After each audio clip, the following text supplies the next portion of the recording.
여기 두 갈래의 길이 있다. 한쪽 길은 잘 닦인 아스팔트 도로, 부와 권력 앞으로 놓인 탄탄대로. 이 길을 택하면 그야말로 떵떵거리며 잘 먹고 잘 살 수 있지만 한 가지 조건이 있다. 평생 자신의 양심을 버리고 타인이 고통에 허덕이는 일을 모른 척할 것. 혹은 그들을 고통으로 몰아넣는 일에 앞장설 것.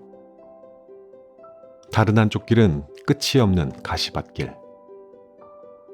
내디는 한 걸음 한 걸음이 지옥 같은 길. 발을 디딜 때마다 고통이 밀려들고 피눈물을 흘리는 날이 이어지겠지만 한 가지 사실만은 분명하다. 종일 고단하고 상처난 육신에 깃든 고요하고 평온한 마음. 나로 인해 세상이 더 좋아진다는 보람. 옳은 길을 가고 있다는 믿음으로 가득한 양심의 평안. 눈부시게 빛나는 희망과 벅찬 보람. 그리고 막강한 부와 권력. 당신은 어느 쪽을 선택하겠는가?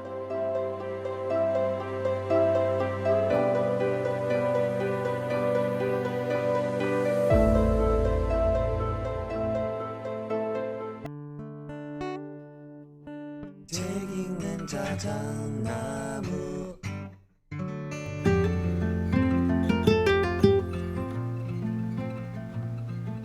안녕하셨습니까? 모두의 아저씨 책 읽는 자작입니다. 나무님들 어서 들어오십시오. 1년 전쯤 아주 인상 깊게 읽었던 책이 있었어요. 그래서 여러분들에게 읽어드려야겠다 하고 벼르고 있다가 잊어먹었어요. 그게 역사의 쓸모라는 제목의 책이었는데요. 좋아했는데, 그 책 진짜 좋았는데 어떻게 잊고 있을 수 있죠? 잊고 있었다는 것조차도 모르고 있다가 그 책 저자의 새 책을 받고 나서야 생각이 났습니다. 자, 신간이 나왔으니 오늘은 이 책 소개를 먼저 하고요. 반응 괜찮으면 이전작도 기회가 되는 대로 들려드리겠습니다. 저자 소개하겠습니다. EBS 교육방송에서 대중을 위한 역사 수업을 해주는 아주 유명한 분이시랍니다. 최태성 큰별쌤이라고 불리시더라고요. 이번에는 한 번뿐인 삶을 살면서 꼭 해볼 만한 20개의 생생한 질문을 들고 왔습니다. 단 한 번의 인생, 단 하나의 질문을 갖고자 한다면 당신은 어떤 질문을 하시겠습니까? 라고요. 질문하는 자는 결코 대답을 피할 수 없다라는 문장을 저는 무척 좋아합니다. 인생을 살면서 흔들리지 않을 질문 하나를 가슴에 담고 산다는 것은 무척 멋진 일이라고 생각합니다. 왔다 갔다 흔들리지 않고 묵직한 질문을 가슴에 담고 산다는 것, 그리고 그에 대한 답을 구하고자 한다면 타인의 삶에서 그 힌트를 얻어보는 것은 어떨까요? 바로 저자는 역사 속 인물들의 삶에서 그 질문과 답을 모아보았습니다. 20개의 질문 가운데에서 제가 고른 질문은 바로 이것입니다. 오늘도 끝까지 함께해 주십시오.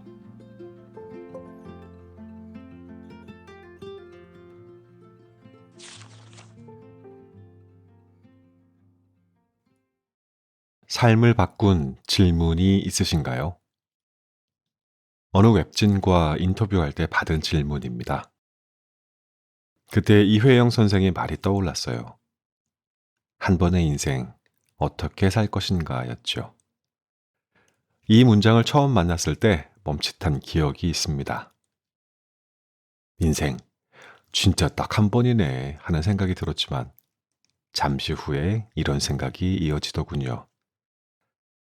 언젠가 나는 점점 작아지고 흙으로 가겠네. 결국 이 질문은 죽음을 삶 속에서 끌어오더라고요. 인생은 되돌아갈 수 없고 우리는 죽음을 향해 달리는데 이제라도 남은 삶을 어떻게 살 것인지 고민해 봐야 하지 않는가라는 큰 화두를 던져준 질문이었습니다. 게다가 이회영 선생은 실제로 끊임없이 스스로에게 이 질문을 하셨거든요.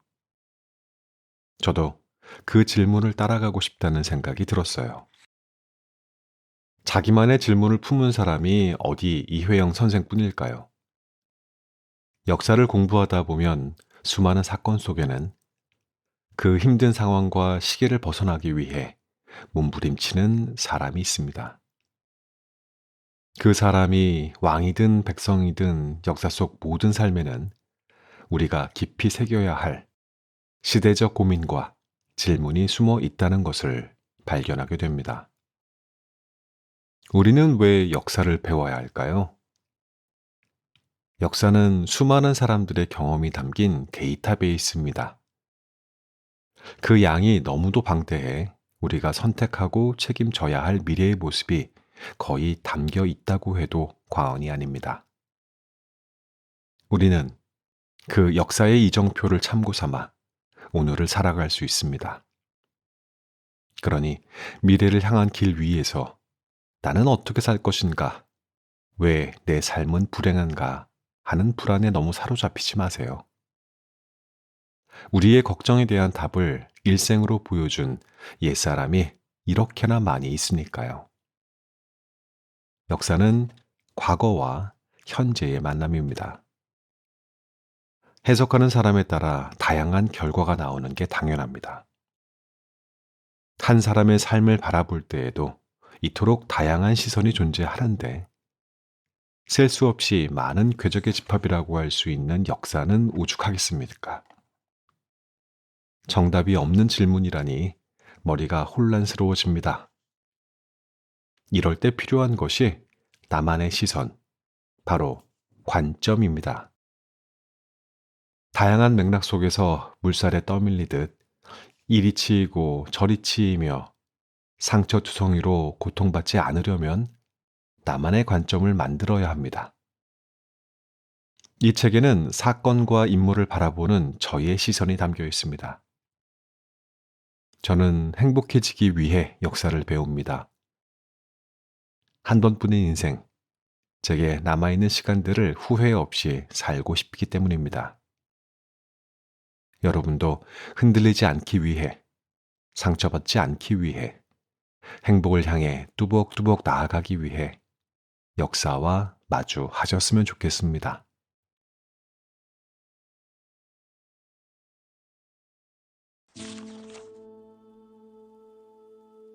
네 번째 질문. 어떻게 원하는 것을 얻는가? 딸에 대한 사랑이 지극했던 나라 고려.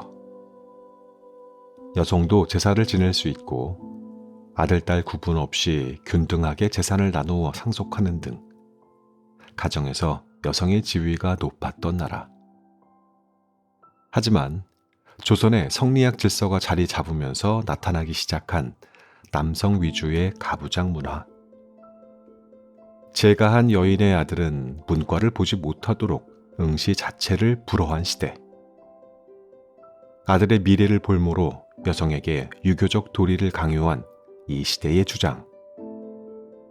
아녀자는 무릇, 어려서는 아버지를, 시집 가서는 남편을, 남편이 죽으면 아들에게 순종하며 감히 스스로 일을 처리해서는 안 된다. 국가와 시대를 막론하고 여성에게 주어진 차별의 굴레. 가문의 대를 이을 아들을 낳는 존재, 그 이상도 이하도 아니었던. 그럼에도 꿈을 잃지 않고 세상을 바꾸려 노력한 이 나라의 여성들.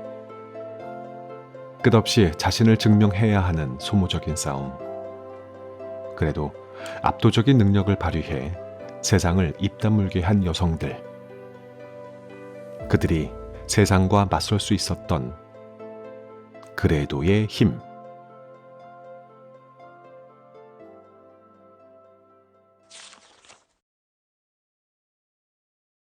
이야기를 시작하기에 앞서 잠시 그림 두 점을 감상하겠습니다. 어디에서 많이 본 것 같은 그림 아닌가요? 지갑에 5,000원 지폐가 있다면 바로 확인해 보세요. 5,000원 지폐 뒷면에 들어간 수박과 여치, 맨드라미와 개구리 그림입니다. 그럼 이 그림을 그린 화가는 누구일까요? 역시 지폐와 관련 있는 인물입니다. 바로 우리나라 화폐 중 가장 액수가 큰 5만 원 지폐의 주인공 신사임당이 그린 것으로 전해지고 있습니다. 신사임당 하면 현모양처라는 단어부터 떠올리시는 분이 많은데 그 틀에 가두지 않으면 좋겠습니다. 유교적 관점에서 평가하려는 시도는 사후부터 꾸준히 있었지만 사실 본격적인 현모양처의 대명사가 된 건 근래에 들어서입니다. 1900년대 을사늑약을 전후에 전개된 애국 계몽운동에는 현모양처라는 이미지가 필요했습니다. 애국 계몽운동의 핵심은 교육으로 실력을 길러 국권 피탈을 막아내자는 것이었는데 교육의 중요성을 강조하려면 아무래도 실제 사례를 들어 설명해야 사람들이 이해하고 받아들이기 좋았을 테지요. 그래서인지 이때 신사임당을 교육이라는 프레임을 통해 바라보며 아들을 훌륭하게 교육시켜서 키워내고 남편의 공부도 물심양면으로 도운 대표 여성상으로 그려낸 겁니다.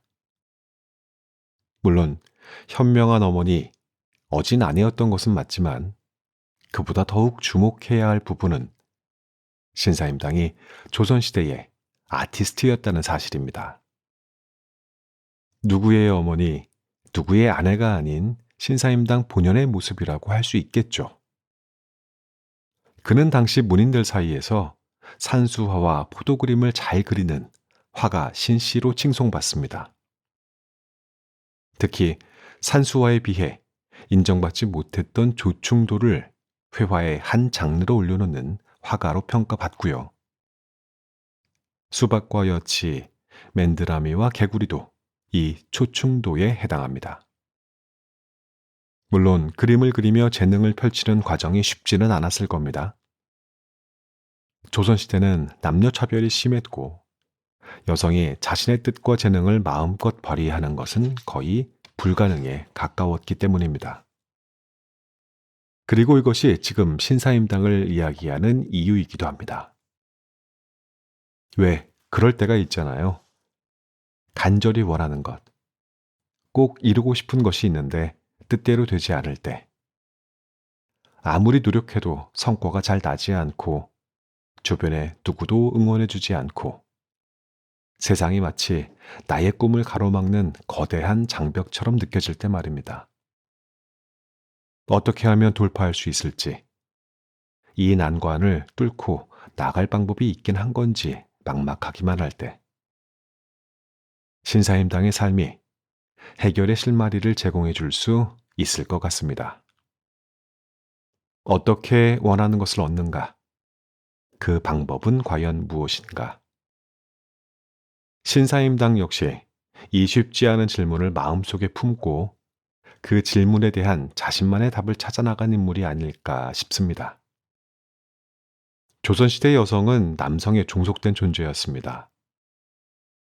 아들을 낳아 집안의 대를 잇고 남편의 과거 급제를 위해 집안 경제를 책임져야 했으며 수없이 많은 제사를 준비해야 했죠.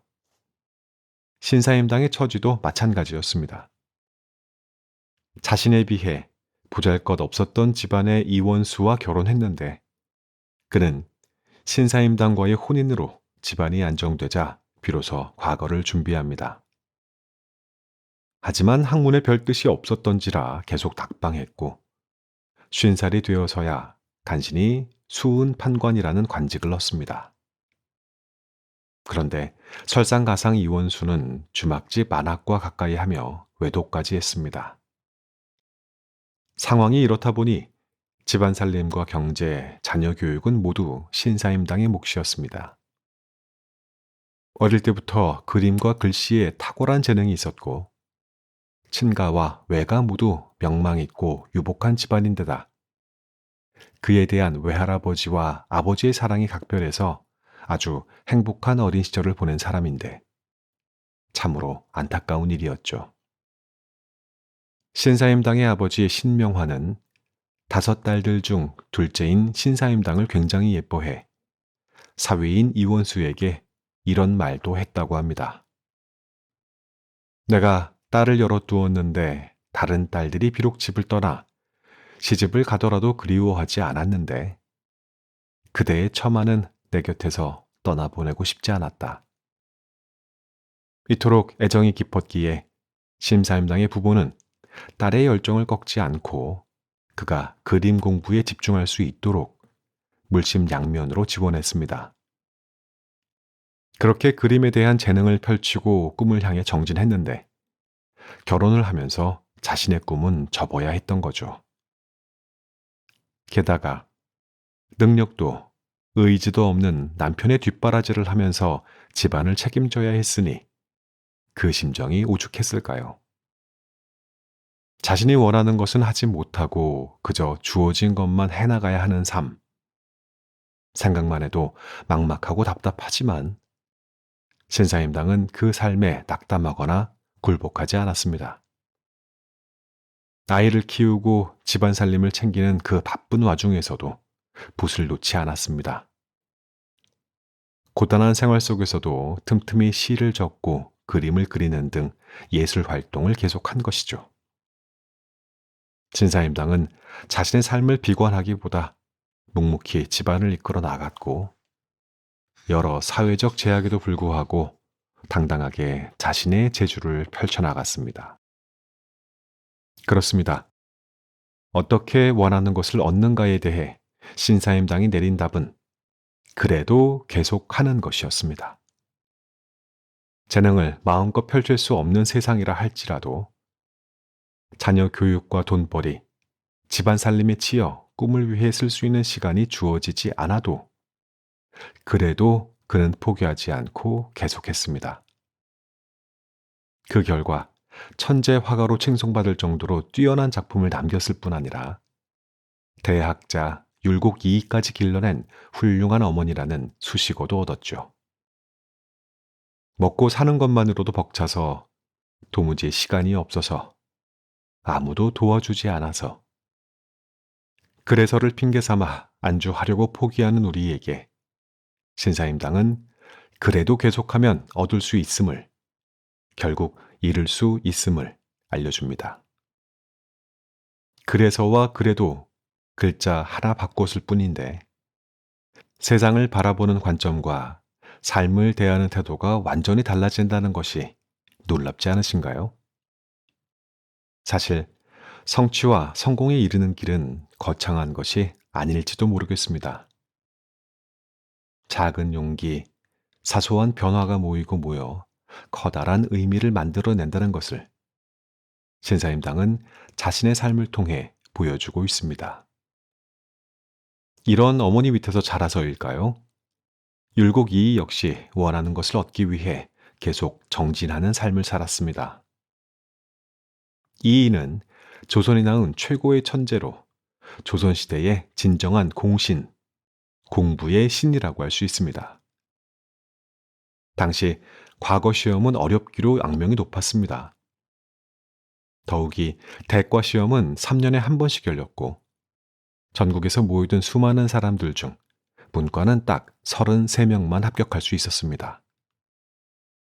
그런데 이이는 그 어렵다는 과거 시험에서 무려 9번이나 장원급제를 해 구도 장원공이라고 불리기도 했습니다. 이이는 경몽요결이라는 책에서 자신의 공부 비법을 밝혔는데 이를 보면 그의 성취는 단지 타고난 두뇌 덕분이 아니라 오랜 노력과 수련의 결과임을 알 수 있습니다. 몇 가지만 살펴볼게요. 입지, 분명하게 뜻을 세워야 한다. 혁구습, 잘못된 옛 습관을 타파해야 한다. 지신, 몸가짐을 바로 하고 정진해야 한다.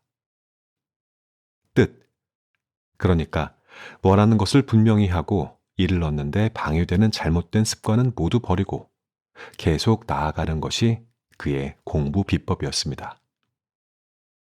특히 혁구습과 관련해 그가 남긴 이야기는 일상에 치여 나태해지려는 순간 정신이 번쩍 들게 만듭니다. 원하는 것을 얻고 싶은데 방법을 몰라 고민이라면 우선 이렇게 시작해보면 어떨까요? 오늘 잘못된 일을 내일 고치고 아침에 후회한 일을 저녁에 고치는 겁니다. 그리고 그런 작은 변화들을 멈추지 않고 계속해 나가는 겁니다.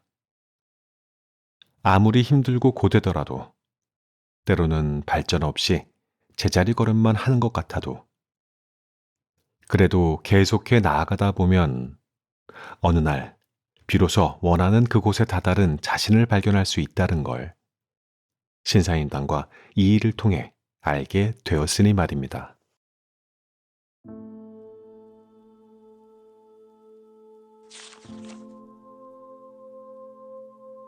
일곱 번째 질문. 실수와 잘못에서 어떻게 벗어날 것인가? 여기 두 갈래의 길이 있다. 한쪽 길은 잘 닦인 아스팔트 도로, 부와 권력 앞으로 놓인 탄탄대로. 이 길을 택하면 그야말로 떵떵거리며 잘 먹고 잘 살 수 있지만 한 가지 조건이 있다. 평생 자신의 양심을 버리고 타인이 고통에 허덕이는 일을 모른 척할 것. 혹은 그들을 고통으로 몰아넣는 일에 앞장설 것. 다른 한쪽 길은 끝이 없는 가시밭길. 내디는 한 걸음 한 걸음이 지옥 같은 길. 발을 디딜 때마다 고통이 밀려들고 피눈물을 흘리는 날이 이어지겠지만 한 가지 사실만은 분명하다. 종일 고단하고 상처난 육신에 깃든 고요하고 평온한 마음. 나로 인해 세상이 더 좋아진다는 보람. 옳은 길을 가고 있다는 믿음으로 가득한 양심의 평안. 눈부시게 빛나는 희망과 벅찬 보람. 그리고 막강한 부와 권력. 당신은 어느 쪽을 선택하겠는가?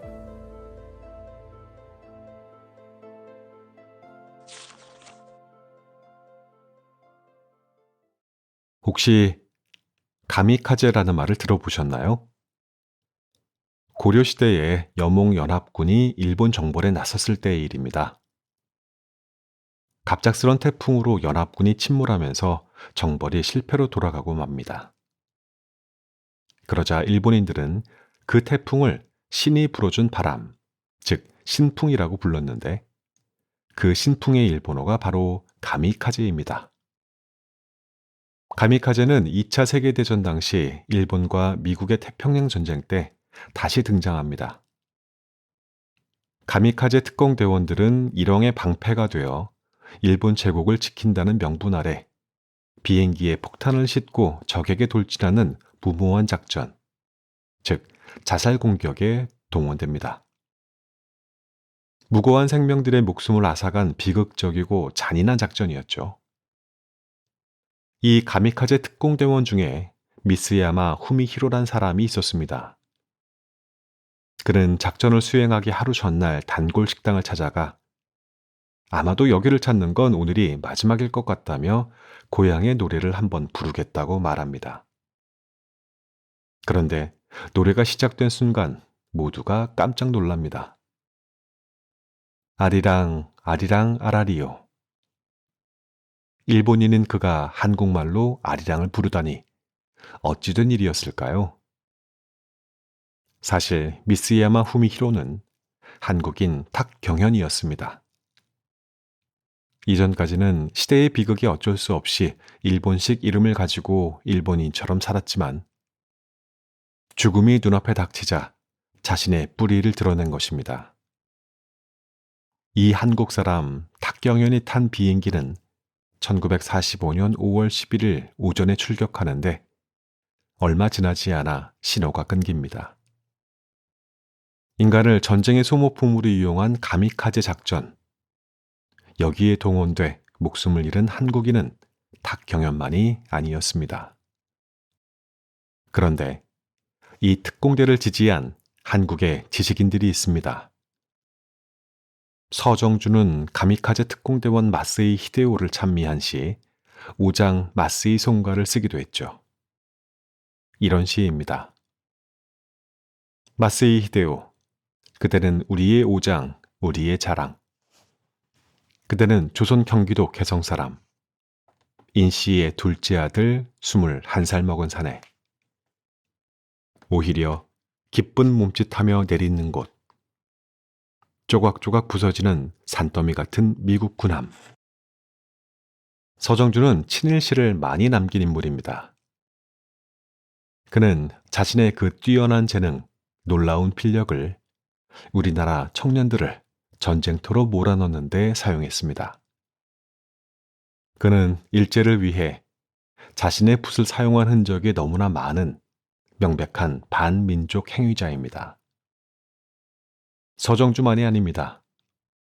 당시 많은 지식인이 친일의 길을 걸으며 글과 말로 일본인 위안부, 가미카제 등에 동원되는 것을 감사히 여기라고 떠벌렸습니다.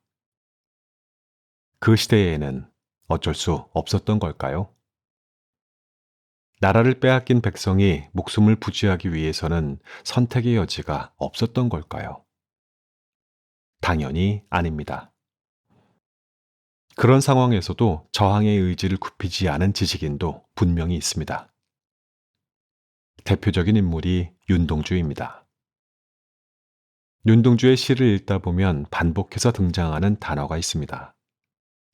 바로 부끄러움입니다. 나의 이름과 나의 글과 나의 문자를 마음대로 쓸 수 없는 일제 강점기. 그는 어쩔 수 없이 일본식 이름을 지니고 일본의 글을 통해 문학을 공부할 수밖에 없었죠. 하지만 시대가 이러니 별 도리가 없다는 식으로 정당화하지 않았습니다. 윤동주는 자신의 모습에 대해 처절한 부끄러움을 낱낱이 고백하고 시대의 문제점들을 폭로했습니다. 부끄러움을 알고 고백할 수 있다는 것은 대단한 용기입니다.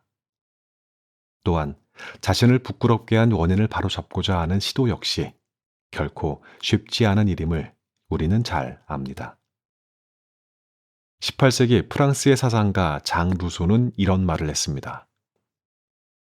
잘못이 부끄러운 것이 아니라 잘못을 고치지 못하는 것이 부끄러운 것이다. 실수하지 않고 잘못을 저지르지 않는 사람이 어디 있겠습니까?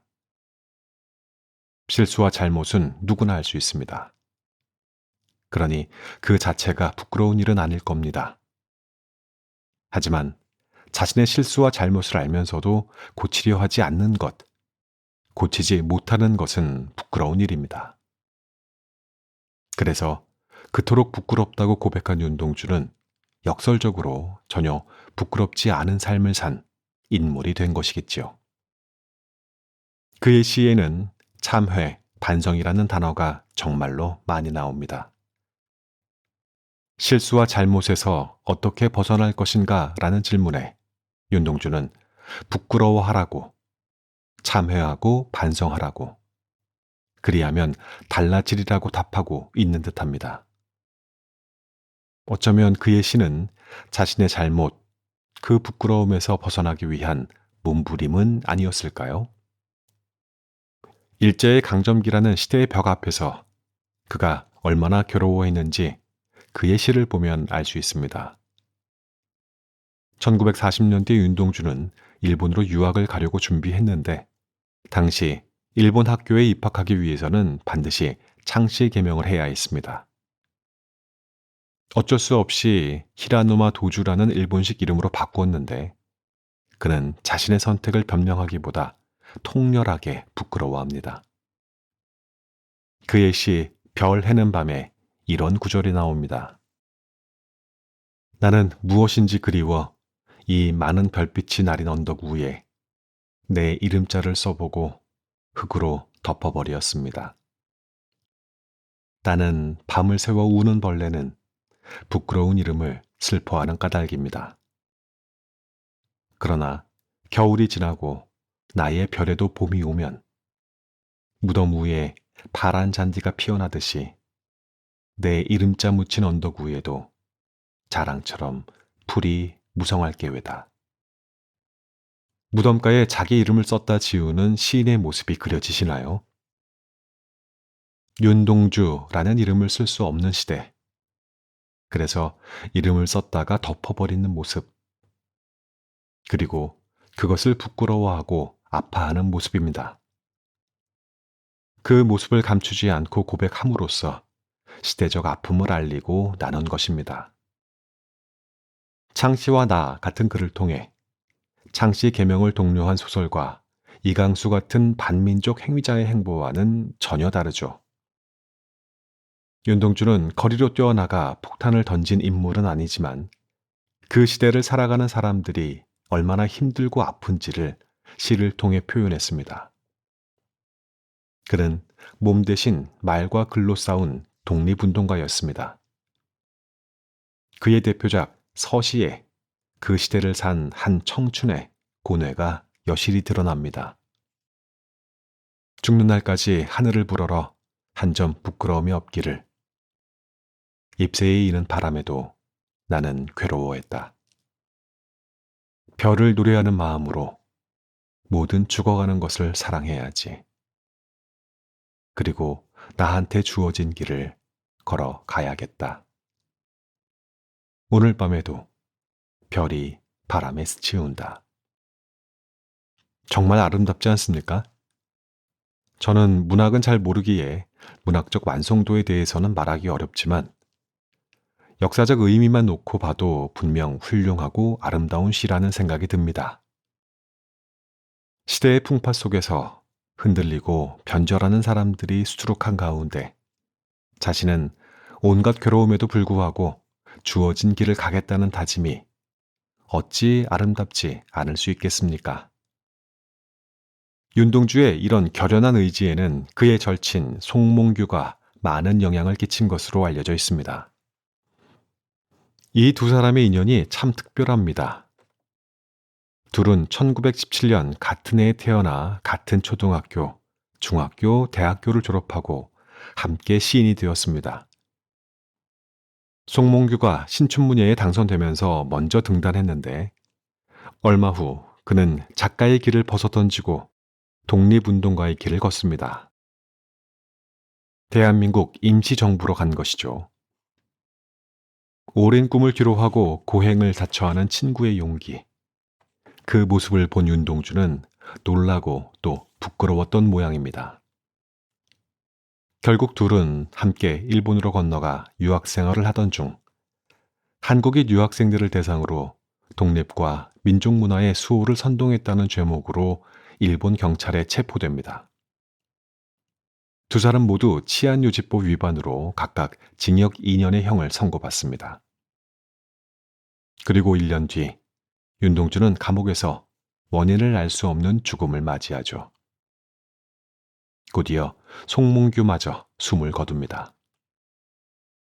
윤동주는 1945년 2월, 송몽규는 그해 3월에 사망했는데 그때 둘의 나이 고작 28이었습니다. 어떤 사람들은 일제강점기 때 일본에 협력하지 않은 사람이 어디 있느냐, 그 시대는 다 그랬다고 주장하며 반민족 행위자들에 대한 비판을 멈추라고 말하기도 합니다. 하지만 결코 동의할 수 없는 이야기입니다. 윤동주와 송몽규처럼 목숨을 내어 일제에 저항한 수많은 청춘이 있는데 일제에 빌붙어서 호의호식한, 심지어 같은 민족인 한국인들을 전쟁터로 끌고 나가기까지 한 반민족 행위자들에게 면죄부를 주라니요. 이분들 앞에서 그땐 다 그랬다고 말하는 건 결코 예의가 아니라는 생각이 듭니다. 역사를 돌이켜보면 당대의 지지를 받은 결정이 후대에는 치욕적인 결정, 실패한 역사로 남기도 하고 당대에 수많은 비난을 받은 결정이 훌륭한 업적으로 기록되기도 합니다. 역사는 선조들의 선물이자 현재와 미래를 위해 조언해 줄 수 있는 큰 흐름입니다. 선택의 자취가 남아있는 역사 속 장면들을 떠올리면 올바른 선택을 위해 해결책을 얻는데 도움이 되리라 생각합니다. 선택이 쉽지 않을 때 지금 당장보다는 먼 훗날을 떠올려 보며 이 선택이 시간이 흘러도 계속 옳은 결정일지, 상황이 지금과 달라지면 잘못된 결정이 되는 것은 아닐지 생각해 보는 겁니다. 우리는 모두 염치와 부끄러움을 압니다. 이 감정들은 남을 위하는 거창한 마음이 아닙니다. 그저 나조차고 남에게 피해를 주는 일은 없는지 주위를 살피는 정도의 노력만으로도 떨칠 수 있는 감정입니다. 윤동주의 시처럼 하늘을 우러러 한 점 부끄러움 없는 삶은 시인 그 자신에게도 불가능한 일이었을 겁니다. 그래서 그는 목숨을 다해 부끄러워했습니다. 우리는 오늘 부끄럽지 않은 하루를 보냈을까요? 저는 문득 두렵습니다.